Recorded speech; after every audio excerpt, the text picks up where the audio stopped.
presented the idea of establishing a science high school in Cebu City to Mrs. Rosalie McIntyre, who was then connected with the general office in Manila as science and math field supervisor. She was the right person for the job.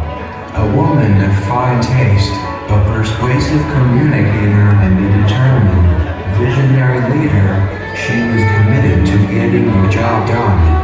She started by recruiting exceptional teachers to be part of her unique vision of a gift for the gifted. Teachers like Miss Eliza Villegas, a young but brilliant high school science teacher from Margao. She had the task of introducing the physical sciences to the fresh elementary school graduates. Mr. Samuel Cortez, mathematics, applied arts and physical education. Mr. Edo, English grammar and composition and journalism. Mrs. Miguel Reyes, Filipino and physical education. Ms. Rodor Lumino, applied arts, home economics and Philippine community life. The influence of these pioneer teachers lasts to this day. The first batch of scholar students belong to the upper 10% of the graduates of public elementary schools in Cebu. They were screened through a series of 2 tests and a personal interview held during the summer vacation.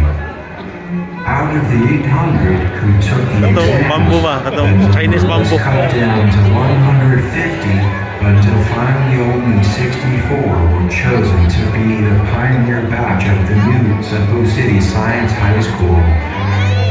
With only 3 months for the school to be created from nothing, the buildings were unfinished when classes began.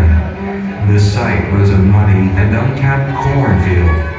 The materials for 2 prefab buildings had been hurriedly brought down from mountain barangays and redesigned for free by the late architect Rodolfo Quintanar Sr., the husband of Mrs. Quintanar. The school's modest appearance belied the fact that the science laboratories were set up according to the highest standards for science high schools in the country. Classes began in July of 1970. The pioneer class practically had the whole school to themselves. The lack of competition from upperclassmen boosted their self-confidence and promoted bonding. There was also an unusual interaction between them and their teachers, resulting in an atmosphere conducive to achievement. As early as the first year, it was becoming obvious that the students were responding to the intensive tutoring in science and mathematics, which led to rapid growth in self-confidence and pride and the can-do spirit. On its second year, the students started to make their presence felt among secondary schools in the city. Then, in 1972, the pioneer class made its mark against more established public and private secondary schools when a third-year student won first place in the National Science Fair, besting contestants from all over the country, including the Philippine Science High School. By their senior year, more members of the pioneer batch continued to excel.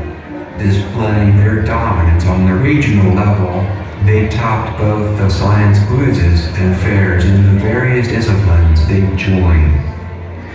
The pioneers excelled not only in science and mathematics, but in other areas as well, winning first and second place in the National Artillery Contest held in Manila, again besting representatives from all over the country.